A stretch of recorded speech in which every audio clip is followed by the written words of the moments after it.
Donc, je crois que les choses viennent tout seules, et c'est un peu pareil pour Violaine.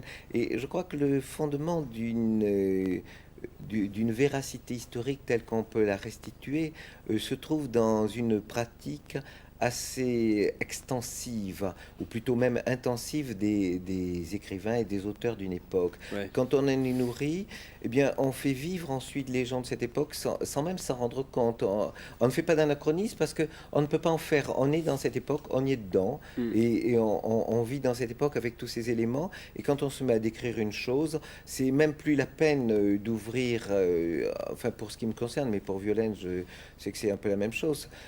Bon, on ouvre des ouvrages tout de même parce qu'on fait un certain nombre de recherches historiques, c'est Ouais. évident. Ouais. Mais pour ce qui est de la description de la vie, c'est même plus la peine d'aller Ouais, chercher ouais, dans c'est les ça. ouvrages. Ça coule de Bien Ça source. vient sûr. tout seul. Tout d'un Ouais. coup, on se rappelle, bon, pour une description de Rome, on se rappelle d'un passage de, bon, je vais citer Martial, mais d'un passage de Martial de Juvénal, et on le rend tout de suite, ou d'un passage de Tacite. Hmm. Donc là, on n'a aucune difficulté. Je ne dirais pas qu'on n'a aucun mérite, mais Ouais.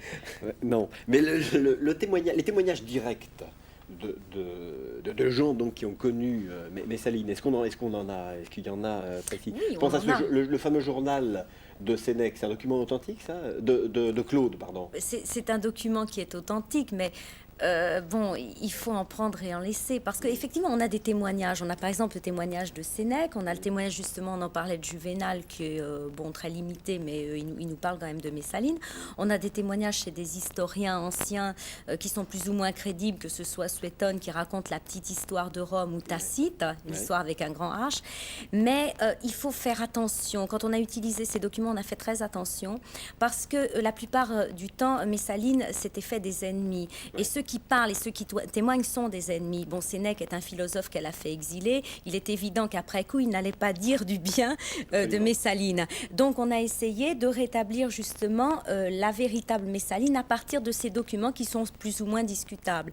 Bon, il est évident que quand Sénèque nous écrit, par exemple, qu'elle a fait périr plus de 35 sénateurs, plus de 100 chevaliers et autant de citoyens qu'il y a de grains de sable ou de poussière, c'est évident que c'est C'est une excessif. métaphore. Ouais. Bon, mais il est vrai aussi que c'était une grande comploteuse.